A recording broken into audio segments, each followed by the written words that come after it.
कृष्ण जी सारी भीड़ को चीरते हुए उसी गोपिका के पास पहुंचे कि आओ तुम्हें गले लगाता हूं। शंकर जी को लगा कि भेद खुल जाएगा, तो शंकर जी वहां से दूसरी तरफ भागे, पीछे पीछे पीछे पीछे कृष्ण भागे।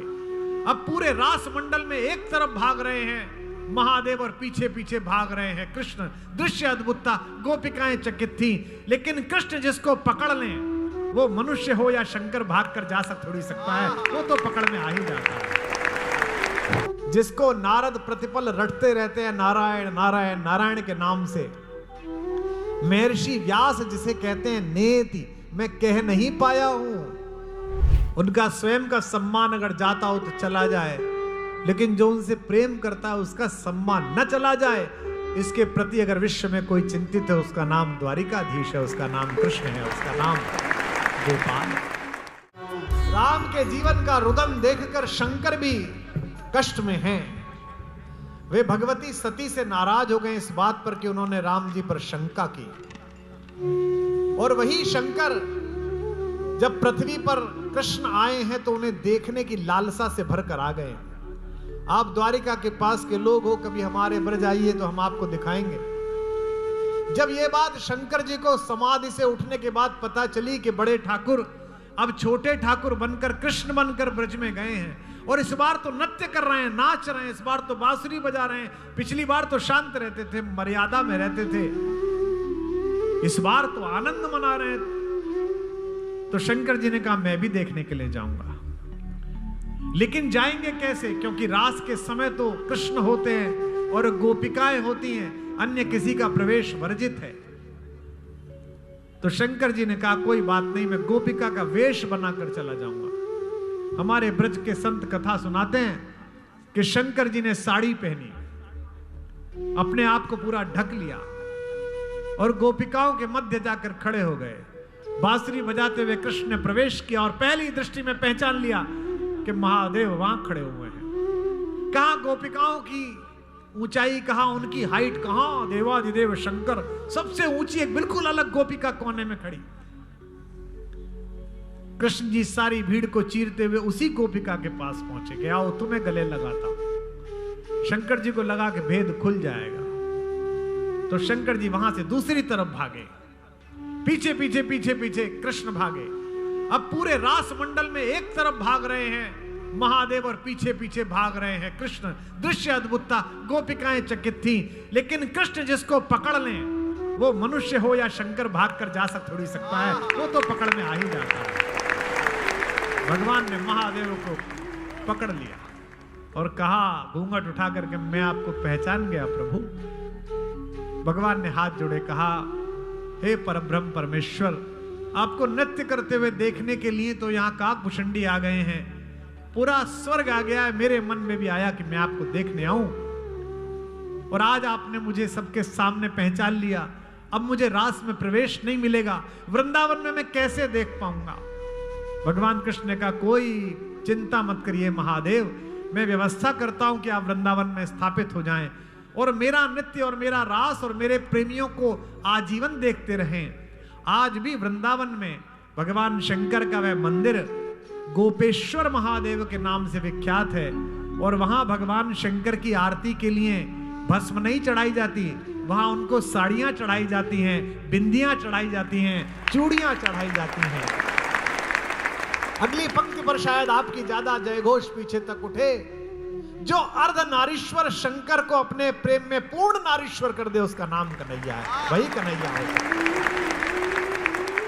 कृष्ण ने ज्ञान पर प्रेम को वरीयता दी है। मैंने कल भी कहा था, शक्ति और प्रेम दोनों सम्मुख हो तो प्रेम को चुनना, शक्ति को मत चुनना, क्योंकि शक्ति आती जाती रहती है, प्रेम स्थायी रहता है। राम ने भी कहा राम ही केवल प्रेम प्यारा। जिसको शेष अवतार जिसके बारे में नहीं कह पाते, स्वयं महादेव जिसकी व्याख्या नहीं कर पाते, जिसको वेद कहते हैं कि यह अनादि है, अखंड है, अभेद है, अछेद है, जिसको नारद प्रतिपल रटते रहते हैं नारायण नारायण नारायण के नाम से, महर्षि व्यास जिसे कहते हैं नेति, मैं कह नहीं पाया हूं। पठान कहता है, रसखान कहता है कि उसे अहीरों की लड़कियां छोहरी एक छछिया छाछ देने के लिए, एक कटोरा छाछ देने के लिए नृत्य करा लेती हैं। कहती है ये छाछ पिलाऊंगी, पहले डांस करके दिखा। ऐसा भगवान विश्व के किसी देश को प्राप्त नहीं हुआ जो आपको और हमें प्राप्त हुआ। कि शेष गणेश, कौन कौन? शेषावतार गणेश अर्थात विनायक।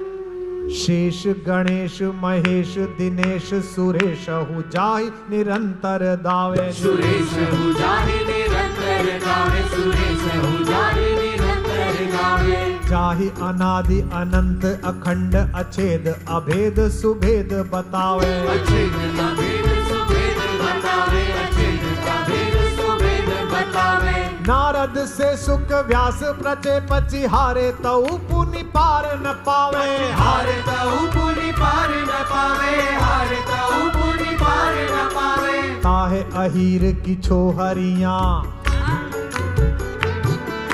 ताहे अहीर की छोहरियां छछिया बरी छाछ पे नाच नचावे। छछिया बरी छाछ पे नाच नचावे, छछिया बरी छाछ पे नाच नचावे, छछिया बरी छाछ पे नाच नचावे, छछिया बरी छाछ पे नाच नचावे। प्रभुता पाकर सरल होना सबसे कठिन काम है। शक्ति पाकर सरल होना सबसे कठिन काम है। आप जरा जरा सी उपलब्धि पाए हुए लोगों का अहंकार देखिए। जिन पर धन आ जाए, जिन पर ऐश्वर्य आ जाए, जिन पर यौवन आ जाए, जिन पर प्रभुत्व आ जाए, सरकारें आ जाए, शक्ति आ जाए, आपने देखा होगा, मैंने तो भोगा भी है। इतना सा मिल जाता है तो मस्तिष्क दूषित हो जाता है, जबकि सबको पता है कि स्थायी नहीं है। उधर वो हाथों में पत्थर बदलते रहते हैं, इधर भी अहले जुनू सर बदलते रहते हैं। ये दबदबा, ये हुकूमत, ये नशे दौलत किराएदार हैं, सब घर बदलते रहते हैं। दिल्ली में चले जाइए, देखिए लाल किले पर, जिस लाल किले के प्राचीर पर खड़े होकर सुल्तान को यह अहंकार था कि वो किसी की गर्दन काट सकता है, उस लाल किले के पत्थर के बीच में पीपल के पेड़ उगाए हैं। देख रेख नहीं हो पा रही है। कृष्ण सामर्थ्यवान है, विश्व की नियंता शक्ति है, लेकिन उनके अवतार में प्रभुता की अपेक्षा सरलता दिखती है, प्रेम दिखता है। और वे प्रेम में इतने बंधे हैं कि स्वयं पराजित हो सकते हैं, लेकिन भक्त को पराजित नहीं करते, प्रेमी को पराजित नहीं करते। उनका स्वयं का सम्मान अगर जाता हो तो चला जाए, लेकिन जो उनसे प्रेम करता है उसका सम्मान न चला जाए। इसके प्रति अगर विश्व में कोई चिंतित है, उसका नाम द्वारिकाधीश है, उसका नाम कृष्ण है, उसका नाम गोपाल। अपना मान टले टल जाए, बिंदु जी महाराज, अपना मान टले टल जाए, भक्त का मान न टलते देखा। प्रबल प्रेम के पाले पढ़कर प्रभु को नियम बदलते देखा। जब महाभारत के युद्ध की घोषणा हुई तो कल मैंने निवेदन किया कि दुर्योधन लेकर चला गया सेना और अर्जुन लेकर चला कन्हैया को। कन्हैया ने कहा कि अर्जुन तुझे बहुत सिखाया, पर तू तो मूर्ख निकला, तू तो छाछ लेकर जा रहा है, माखन तो दुर्योधन ले गया। अर्जुन ने रथ चलाते हुए कहा मुझे ज्ञान मत दो केशव, मूर्ख वो निकला, वो माखन लेकर जा रहा है, मैं माखन चोर को लेकर जा रहा हूं, मुझे सब पता है कि मैं क्या लेकर जा रहा हूं। युद्ध परिषद बैठी जब कुरुक्षेत्र में, युद्ध से पहले नियम तय हुए, तो कृष्ण को पांडवों के पक्ष में बैठा देखकर पिता में भीष्म ने उंगली उठा दी, कहा माधव ये न्याय नहीं है। दो भाइयों के बीच युद्ध हो रहा है, दो राजवंशों की धाराओं के बीच युद्ध हो रहा है, इसमें आप पार्टी कैसे बन सकते हैं, आप कैसे खड़े हो सकते हैं? अगर आप उधर हैं तो फिर हमारी जीत का तो कोई मतलब ही नहीं है, क्योंकि कृष्ण उस समय विश्व की सबसे बड़ी शक्ति थे। और वे कितने बड़े हैं, वे राज्यसभा में दिखा चुके थे खड़े होकर। पिता में भीष्म ने हाथ जोड़कर कहा कि माधव यह अन्याय है, आप ये नहीं कर सकते कि आप उधर से लड़ेंगे। कृष्ण हंसने लगे। कृष्ण ने कहा कि पितामह क्यों दुखी होते हैं, आपको संभवतः पता नहीं है, मैं तो घोषणा करके आया हूं, मेरी सेना आपकी ओर से लड़ेगी, मैं पांडवों की ओर रहूंगा लेकिन शस्त्र नहीं उठाऊंगा। भीष्म ने कहा कि माधव ये हो नहीं सकता। आप जैसा महारथी, चारों तरफ तीर चलते हो, भाले चलते हो, तलवारें चलती हो, अग्नि शिखाएं फूटती हो, इस फुल्लिंग आकाश में तैरते हो, और आपको क्रोध ना आए, आप तलवार ना उठाएं, आप सुदर्शन चक्र ना उठाएं, भाला ना उठाएं, हो नहीं सकता। कोई व्यक्ति बहुत शक्तिशाली हो और चौराहे पर झगड़ा हो रहा हो, एक अनाचारी व्यक्ति सदाचारी लोगों को, सज्जन लोगों को मार रहा हो, तो क्या भला वो सदाचारी व्यक्ति जो शक्तिशाली है वो रुकेगा? अगर मुक्केबाज है तो 4 मुक्के मार के आएगा, और वे तो कृष्ण हैं। पितामह ने कहा कि हो नहीं सकता, आप ना माने। अब यहां थोड़ा आनंद लेना राजकोट वालों। भगवान ने कहा कि मैं शपथ लेता हूं गंगा पुत्र भीष्म, हे शांतनु पुत्र भीष्म, मैं शपथ लेता हूं कि पूरा युद्ध बीत जाएगा, मैं अस्त्र नहीं उठाऊंगा। जैसे ही शपथ ली, गंगा पुत्र भीष्म खड़े हो गए।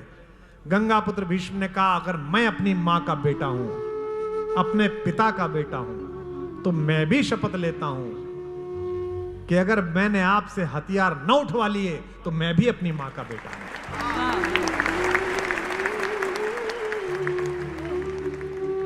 जो आज हरिहीन अस्त्र गहाऊं, तो लाजो गंगा जननी को शांतनु सुत न कहाऊं। मैं अपनी मां की कोख लजा दूंगा अगर आपसे मैंने शस्त्र ना उठवा लिया।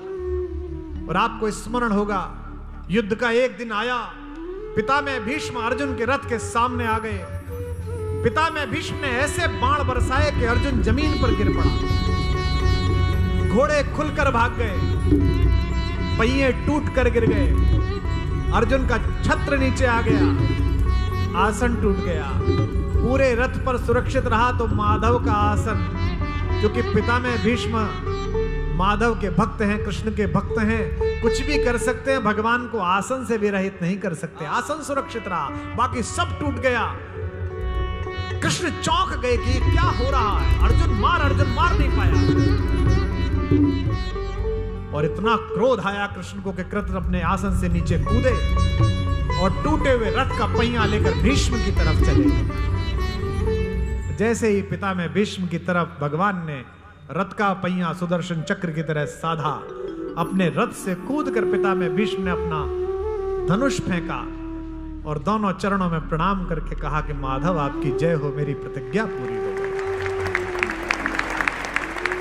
आपने हथियार उठा लिया।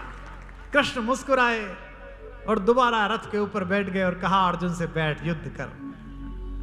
रात्रि के समय पांडवों के शिविर में युधिष्ठिर ने भगवान से कहा कि माधव एक शंका हो गई। कृष्ण ने मुस्कुराते हुए पूछा कि पूछो।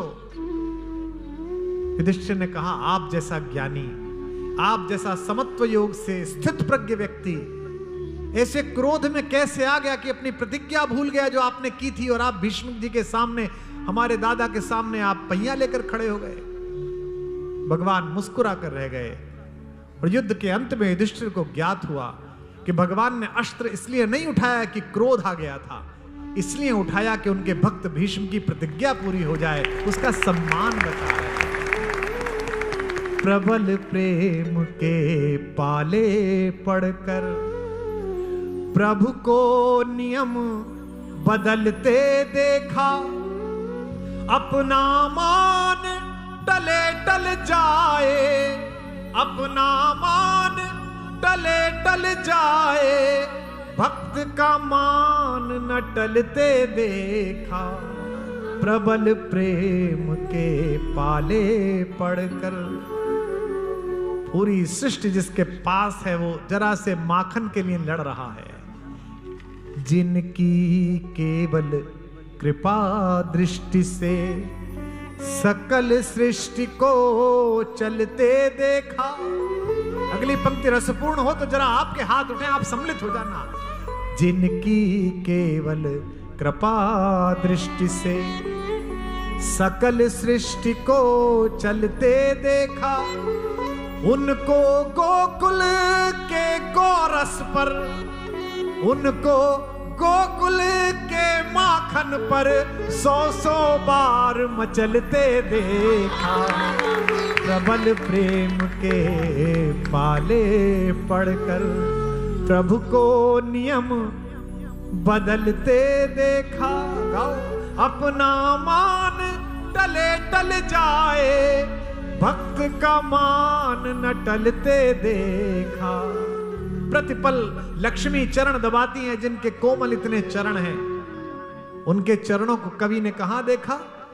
जिनके चरण कमल कमला के, हमारी भगवती के, जिनके चरण कमल कमला के कर तल से न निकलते देखा। फिर अगली चमत्कारिक बात हो तो जरा इस मौसम को थोड़ा गुनगुनी छांव से भरिए।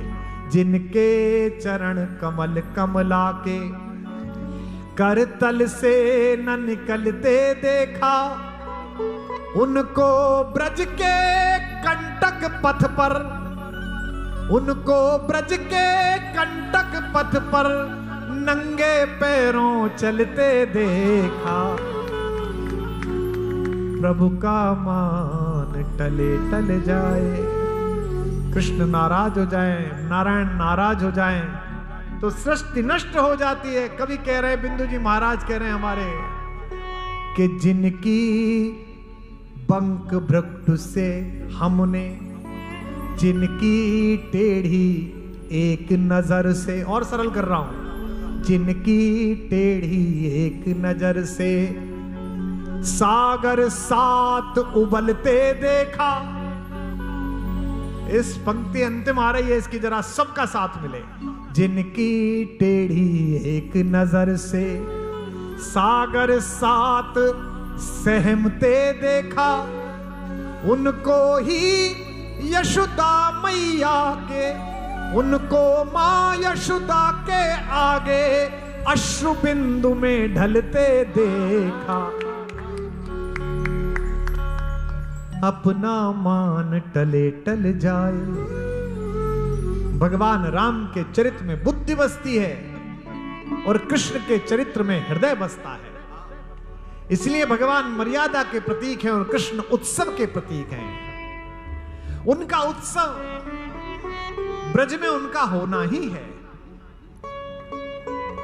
गोपिका गोपिकाओं को समझाती हैं कि जब वो बंसुरी बजाए तो कान में उंगली डाल लेना, मुझसे मत कहना कि पागल हो गई। जब वो अटारी पर चढ़कर गाए तो एक बार देखे ऊपर जा रहा है तो सब गोपिकाएं कान में उंगली डाल लेना, अन्यथा बाद में ना कहना कि मैं बावरी हो गई। एक छोटी सी बात निवेदन करूं राजकोट के लोगों, मेरा दोष नहीं है कि मंच मुझे देर से मिला, मैं तो 8 बजे से प्रतीक्षा में था, और आपका भी दोष नहीं है कि आप प्रतीक्षा में थे, लेकिन इनका भी दोष नहीं था जिन्होंने व्यवस्था की, क्योंकि मूल उद्देश्य तो कुछ और ही था। मैं तो आपकी भीड़ एकत्रित करने वाली ढोलक हूं, और इस ढोलक में जो नाद है उसका नाम कन्हैया है। तो ऐसा ना हो जाए कि आप किसी और उद्देश्य में आकर इस उद्देश्य को छोटा करके चले जाएं। इसलिए कहता हूं, कृष्ण और राम के उत्सव भी विपरीत है। आप बहुत व्यस्त हो सकते हैं सब लोग, दोनों के उत्सव भी अलग अलग है। राम का उत्सव क्या है? दीपावली। कितना मर्यादित उत्सव है, हर चीज करीने से रखी हुई मिलनी चाहिए दिवाली पर। छोटी सी बात कह रहा हूं, दिवाली पर दीपक भी रखे जाते हैं तो उनमें भी लाइन ठीक होनी चाहिए। दीपावली पर अल्पना बनाती हैं घर की बच्चियां, उसमें एक भी पंखुड़ी बाहर न चली जाए, ये ध्यान रखा जाता है। ये राम है, उत्सव में भी मर्यादा है। और एक हमारा ये कानोड़ा है, एक ये कृष्ण है, इसका उत्सव क्या है? होली। कोई मर्यादा ही नहीं है, जिसको जैसा खेलना हो वैसा खेले। जो अपने उत्सव को भी जगत की तथाकथित मर्यादाओं के बाहर खड़ा करके आनंद का उत्सव बना दे, उसका नाम कृष्ण है। यही बात कृष्ण को परम उन्मुक्त बनाती है। वे योगी भी हैं और भोगी भी हैं, वे ज्ञान के वंदे कृष्णम जगत गुरु भी हैं और वे रसराज भी हैं। होली खेलने के लिए निकलते हैं। मैं आप सबको आमंत्रित करता हूं, इस बार भी मैं वृंदावन में ही होली मनाऊंगा। आप आइएगा, हमारे परम प्रिय भाई मित्र और राम कथा और कृष्ण कथा के विख्यात रसमर्मज्ञ श्रीमन माधव गौड़ीय संप्रदाय के आचार्य पुंडरीक जी महाराज और हम लोग कुछ आयोजन करते हैं। आज भी होली वैसी ही होती है ब्रज में। कृष्ण निकले हैं होली खेलने के लिए। एक 16 वर्ष की नई गोपिका है जिसने पहली बार कृष्ण को देखने का मन में विचार बनाया और बरसाने की एक गली में कृष्ण की टोली आ रही है मित्रों के साथ अबीर फेंकती हुई। इस दृश्य को अपनी आंखों में बसाइए जो मैं सुना रहा हूं। उसने पहली बार कन्हैया को देखा और नजर नजर से मिली और कृष्ण ने एक मुट्ठी अबीर उसकी आंख की तरफ फेंका। अबीर आंख में चला गया, चूंकि पलक झपक नहीं पाई। अगली पंक्ति पर आपके हाथ खुले। जो कृष्ण को देखकर पलक झपकाने में समय व्यर्थ कर दे वो गोपिका हो ही नहीं सकती।